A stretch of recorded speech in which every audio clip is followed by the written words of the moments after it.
หลายคนที่นักปฏิบัติด้วยเวลาถึงขั้นว่าจิตมันตั้งมั่นคำว่าจิตตั้งมั่นให้เอาง่ายๆซะว่าเฮาอยู่ในลมหายใจกับจุดอุณาโลมใดมันตั้งมั่นอยู่ตรงนี้แล้วสิเกิดความสงสัยเวลาอาการปิติต่างๆเกิดแทรกซ้อนปิติในเฮาสิจับเอาปิติเดียวเป็นหลักเลยดูลมหายใจเข้าออกแล้วก็เอาปิตินิ่มๆนวล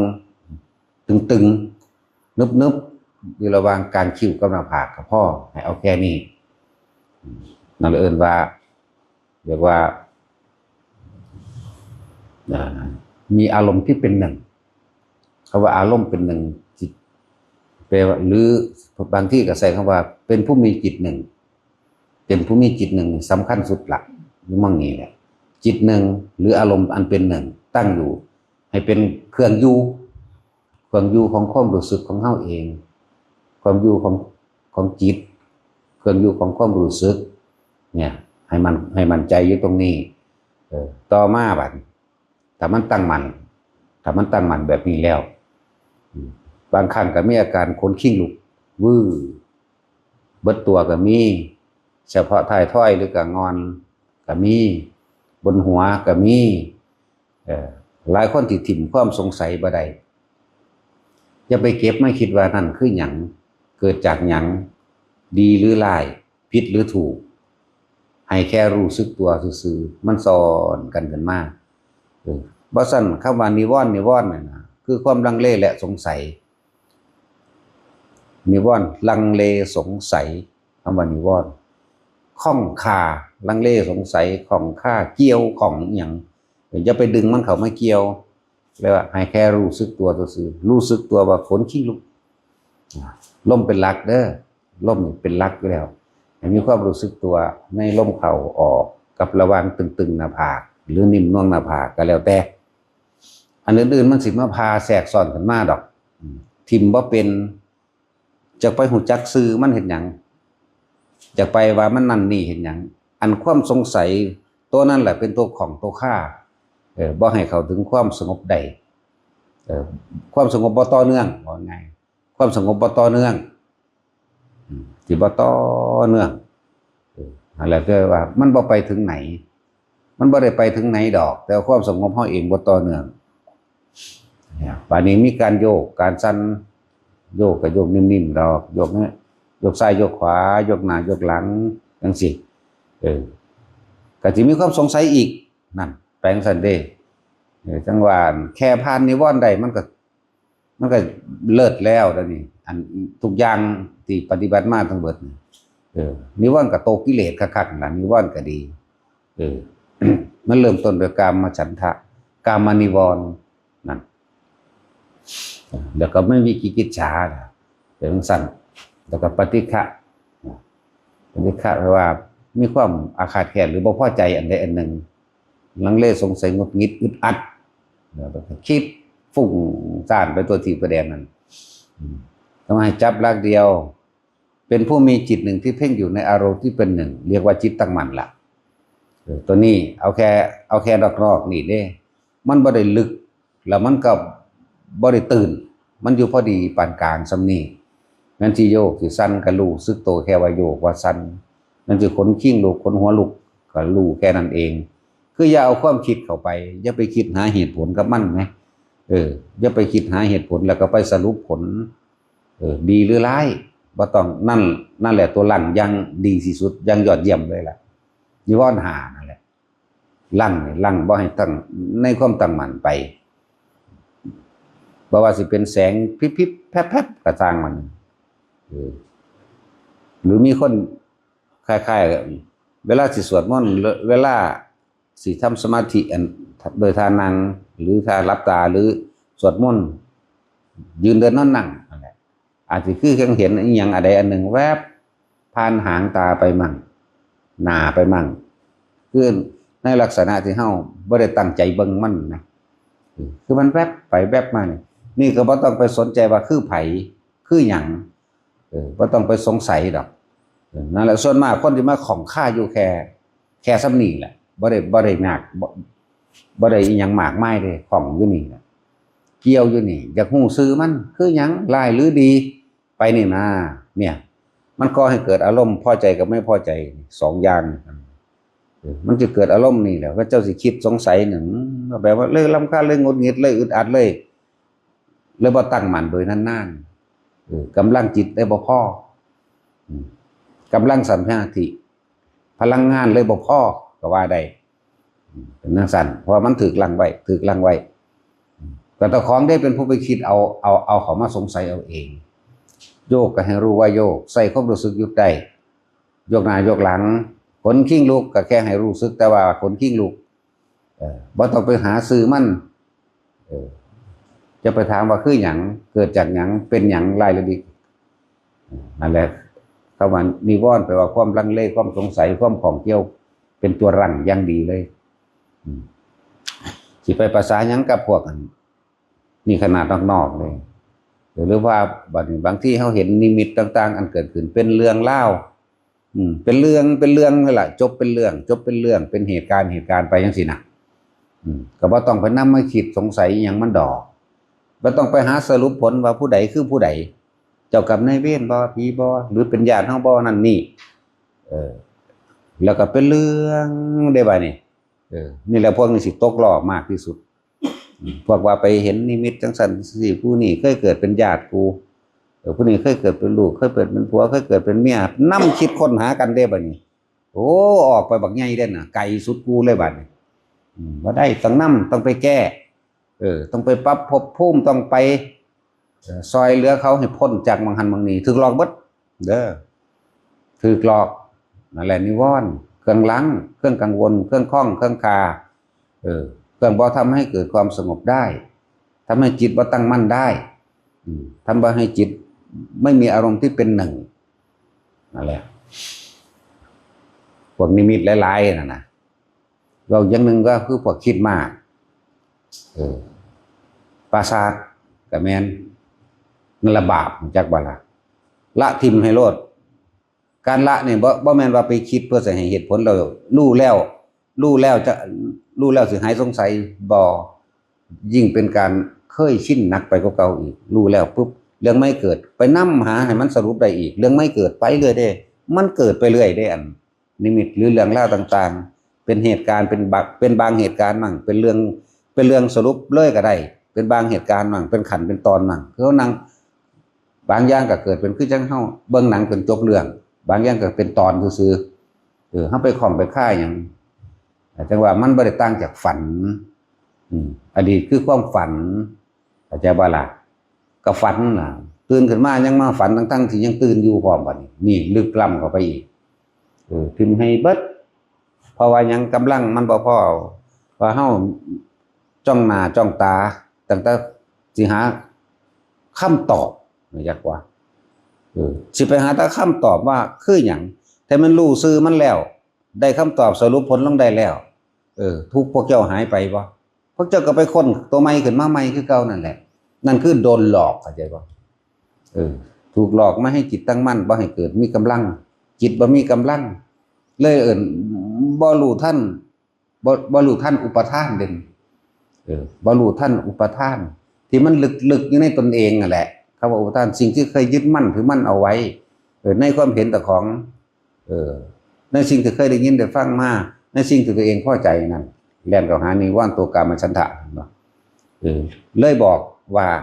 ทั้ง3อย่างนี่เลยเป็นอัตตาตัวตนเรียกว่าอัตตวัตถุปทานแสดงความรู้สึกขึ้นมานั่นแหละอัตตาตัวตนของเฮาในขณะที่เฮากำลังคิดนึกแล้วเกิดพอใจมั่งบ่พอใจมั่งอัตตาคืออัตตาตัวตนนั่นเองวาทุหมายถึงสิ่งที่เฮาเว้าออกมาประธานคือยึดแต่เฮาบ่รู้สึกตัวได้ว่าเฮากำลังยึดมั่นแบบใดความรู้สึกนั่นแหละเรียกว่าอัตตวัตถุปทานยังมีตัวยังมีตนยังมีหมู่เกิดฉะนั้นว่าให้ทุกคนนั่นน่ะเห็นหยังก็สร้างอย่านำเข้ามาคิดอย่านำเข้ามาคิดหาผลหาเหตุหานั่นหานี่มันให้รีบละเลยรีบละนี่คืออยู่กับลมเท่านั้นแหละคำว่าละนี่คืออยู่กับลมคำว่าละบ่แม่นรู้แจ้งโดยใส่ความคิดสรุปผลเด้ คำว่าละนี่คือจะไปคิดถึงเรื่องเก่าเก่าเบิดล่ะคือฝันเมื่อคืนนี่ฝันเมื่อคืนนี่โอ้ยไปคิดมาได้บัดนี่ยกตัวอย่างฝัน ฝันว่าหมาลัยฝันว่าหมาลัยในเหตุการณ์คือสีลอยคือสีเหาะลอยอากาศแต่ว่าลอยซ่าหมานั่นก็ไล่แล้วก็กลายเป็นคนใหญ่ๆมาคือจังสีเศร้าถึงเฮานี่เมื่อยขนาดจังสิบัดนี้ตื่นขึ้นมาแล้วเอามาคิดต่อนั่นแหละว่าฝันทั้งที่ยังตื่นอยู่ฝันทั้งที่ยังตื่นถ้าเข้าใจคำว่าอย่านำมาคิดได้บ่อย่าเอาอดีตไม่คิดได้บ่นี่ถิ่มเลยอย่าพยายามสิฟู่มันขึ้นมาอย่าไปค้นฟู่มันขึ้นมานะอย่าลื้อฟื้นขึ้นมาบ่แม่นไปรู้เหตุผลทั้งเบิดว่าเจ้ากรรมนายเวรบ่กูสิตกนรกบ่กูสิอันนั้นนี่บ่นั่นล่ะตกแท้ครับกำลังคิดอยู่แนวนั้นจักว่าล่ะนรกดิบๆเพราะว่ายังกังวลยังเร่าร้อนบ่พอใจได้นั่นน่ะเกิดความหวาดหวั่นได้บัดนี้จังซั่นจริงนั่นน่ะมันผ่านแล้วก็ผ่านเลยแล้วก็มาแค่อยู่กับลมหายใจกับอุณหภูมิพอ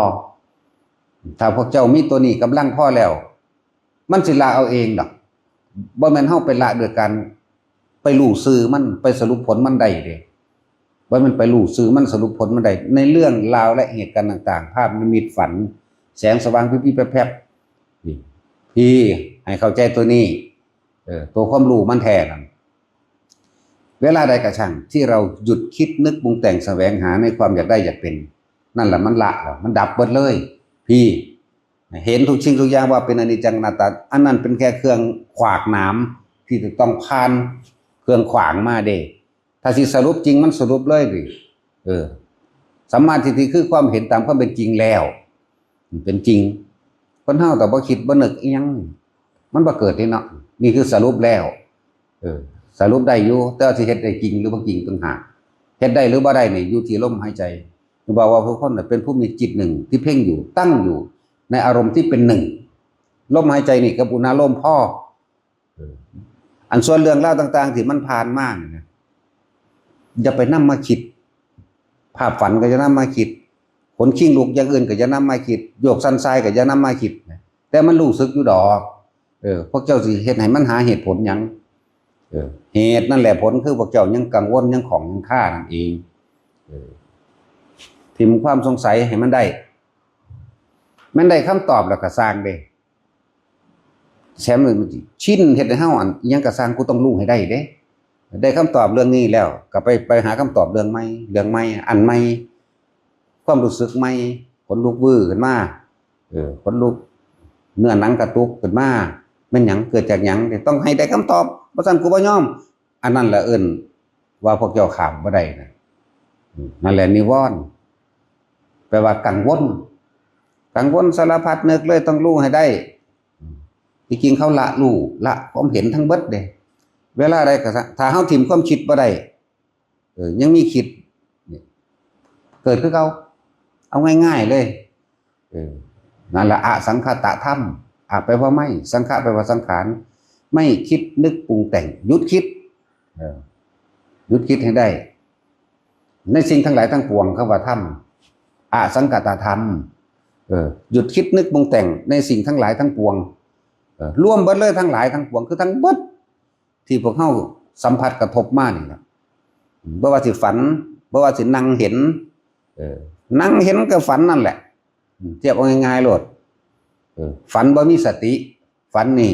ตื่นมาแล้วจังมาเรียงระดับรายเหตุการณ์เอาแต่ว่านั่งเห็นมีสติอยู่รู้อยู่ก็ต้องถิ่มคือเก่าแต่นั่งเห็นบัดนี้เอามานำนึกต่อก็ซ้ำกันกับฝันจึงว่าถิ่มเบิดมันว่ากิ่งจากอันจากอย่างเด้นั่นนะมันเป็นแค่ว่าเห็นแล้วก็แล้วไปนั่นแหละอันที่ว่าเห็นแล้วปุ๊บแล้วมาติดตาตึงใจต้องพยายามรู้คำตอบต้องไปค้นหาอันนั้นมีจริงบ่อันนี้มีจริงบ่จริงแล้วมันก็สร้างเรื่องใหม่ขึ้นมาคือเก่าถึงว่าต้องหยุดคิดนึกปรุงแต่งให้ได้ให้มั่นใจในคำว่าเป็นผู้มีจิตหนึ่งเพ่งอยู่ตั้งอยู่ในอารมณ์ที่เป็นหนึ่งตั้งอยู่ในลมความรู้สึกเป็นหนึ่งก็คือแค่นู้นหน้าลมพ่อเฮามาตั้งไว้มึงนี้จึงบอกว่าทุกคนหาวิหารธรรมแห่งตนไว้วิหารแปลว่าที่อยู่ นะที่อยู่เพิ่นเว้าภาษาว่าวิหารธรรมที่อยู่แห่งธรรมที่อยู่แห่งความสงบจิตวิหารไปว่าที่อยู่ลบหนีออกจากสิ่งทั้งหลายทั้งปวงก็ว่าได้คำว่าธรรมที่อยู่นะที่ให้มันห่างออกจากสิ่งทั้งปวงทั้งวิหารธรรมเนี่ยแปลนี่กันรอนแหลกแล้วได้ยังใจภาษาไตเด้อไผก็ดีบ่มีผู้ใดมากล้าแปลปานนี้เด้ถอดหลอดเบิดกระดูกปนกระดูกออกเป็นผุยผงเลยก็สิเทียบเรื่องคำแปลนี่ย่านบ่เข้าใจนั่นแหละยังสิมาสงสัยผมก็เป็นแนวนี้สั่นกูเป็นแนวนี้สั่นมึงสิเป็นทุกศาสตร์ของแล้วถ้ามึงบ่ถิ่มหลายๆคนเด้อถิ่มให้เบิดเลยต้องเบิดความคิดในความอยากได้ก็อยากเป็นนั่นแหละมันจบอยู่หม้องนี้นึงเด้บ่แม่นสิไปอยู่ลึกขึ้นไปปึ๊บไปชาน4แบบบ่เห็นหยังเลยแต่ว่าสว่างว่างนั่นพวกเสพติดจังซั่นเหมือนกันกับติดของขังเสพติดแต่บ่มีแนวนั้นกูเฮ็ดบ่ได้เป็นบ่ได้สิเป็นบ้าประสาทมันอยู่นอกๆมันอยู่พอประมาณปานกลางนี่เด้อันทั้งเบิดนี่พอประมาณคือลมเข้าออกแล้วก็นึบๆอยู่หัวนั่นแหละนี่เอิ้นว่าพอประมาณปานกลางตัวนี้มันเป็นตัวอุเบกขาแล้วเป็นผู้มีจิตหนึ่งที่ตั้งอยู่ในอารมณ์ที่เป็นหนึ่งคืออุเบกขาแล้วเบกขาตัวนี้สำคัญมันจะเป็นดุจดังบานายประตูทวารหรือย่ามค่อยจับความคิดเจ้าของอย่าไปดึงเรื่องนั้นมาคิดอย่าไปดึงเรื่องนี้มาคิดรีบละความคิดโดยการกลับมาล้มหนึ่งเด้นั่นแหละว่าสร้างกำลังให้มันถึงมันสิเข้าใจดอกถ้าข้าคิดเอาอยู่นี่บ่มีทางมันไม่ได้ยากที่สังคิดเอาแต่อยากดูคำตอบอ่านพระไตรปิฎกจบเบิดหันมีเบิดทุกคำตอบแล้วเบิ่งดูมันสิละได้อยู่บ่อารมณ์ความรู้สึกพอใจกับบ่พอใจการคิดทั้งเบิดเป็นเหตุแห่งก่อเกิดอารมณ์ความรู้สึกพอใจพอใจนั่นแหละ การคิดทั้งเบิดนั่นน่ะล้วนแล้วแต่เป็นตัวภพเบิดนั่นแหละพวกเจ้าคิดไปศูนย์ไปแนวดีใจแน่นั่นภพเกิดอยู่ตลอดเลยเพราะท่านสิละความคิดหยุดคิดแต่ความรู้ทั้งเบิดเอาไปร่วมลงทุนก็ได้สังขตธรรมสัตว์ทั้งหลายสรรพสิ่งทั้งหลายเกิดขึ้นจากความคิดนึกปรุงแต่งนั่นสังขตธรรมอาสังขตธรรมเบิดตัณหาและอุปาทานคือไม่คิดนึกปรุงแต่งในสิ่งทั้งหลายทั้งปวงจบอยู่นี่ความรู้ล่ะพวกเจ้าแค่ว่าทางผ่านแล้วก็แก๊กๆนี่ยังง่ำดึงมาอยู่เห็นไหมคือว่าขี่รถไปตามถนนไปเห็นต้นไม้นั้นโอ้ต้นแดงนี่คืองามแท้กูจะเอาไปเห็นนั่นเด้นี่ละเอิ้นว่าดึงเข้ามาเป็นอุปทานโอ้ต้นดูต้นนั้นสิลายเนาะสู่ต้นแดงบ่ได้เนาะนี่ละเอิ้นว่าอุปทานแต่ว่าทางผ่านพวกเจ้าเก็บเอาเบิดเลยย่างไปเฮ้ยก้อนหินก้อนนั่นคือว่างยุงสั่นเนี่ยเขาเอิ้นปราสาทเข้าใจว่าอะไรนี่เราพวกปราสาทละบ่เป็นเนี่ยพวกนี้มีเทียบแบบนอกๆให้ฟังป้ายนั่นคือเก่าแต่เราขี่รถไปตามทางป้ายคือเก่าถึงอันนั้นมันไผ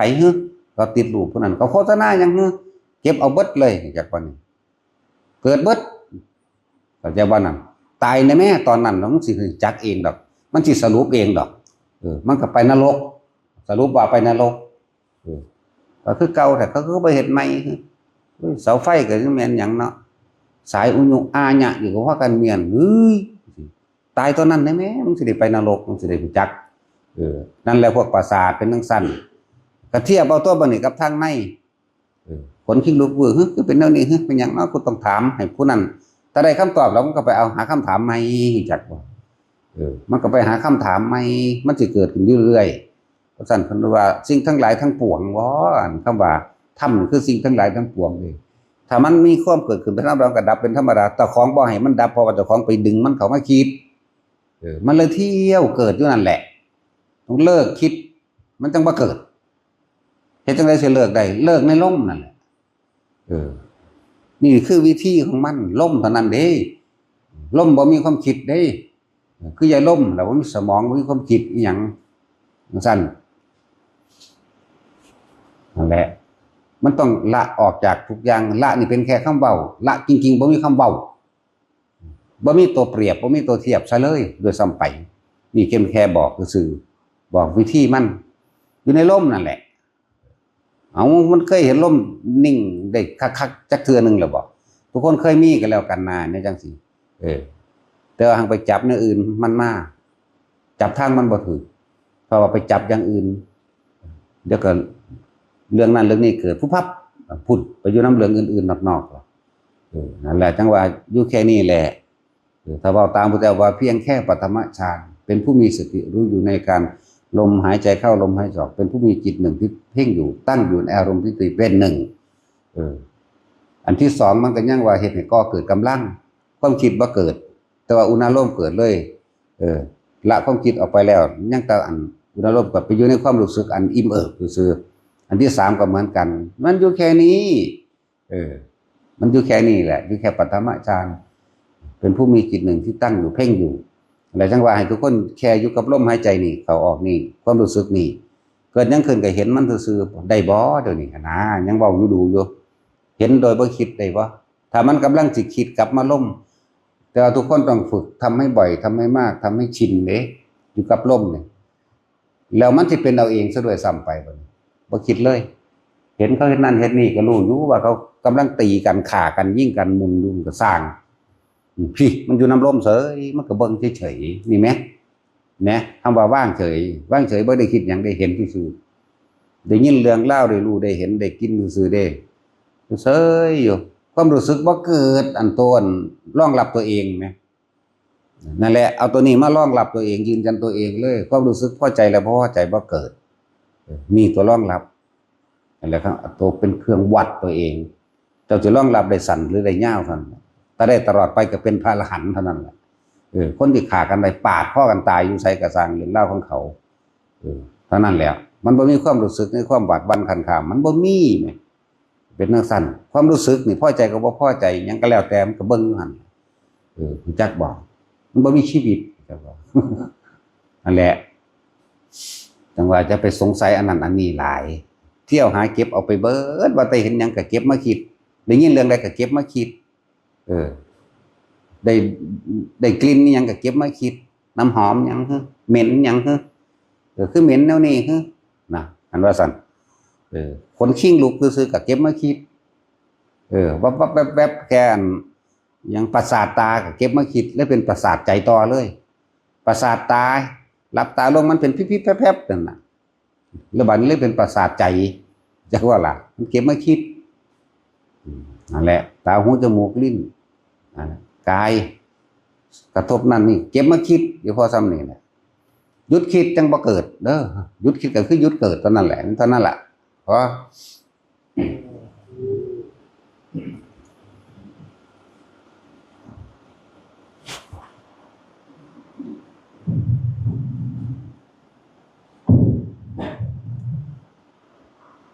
ยะ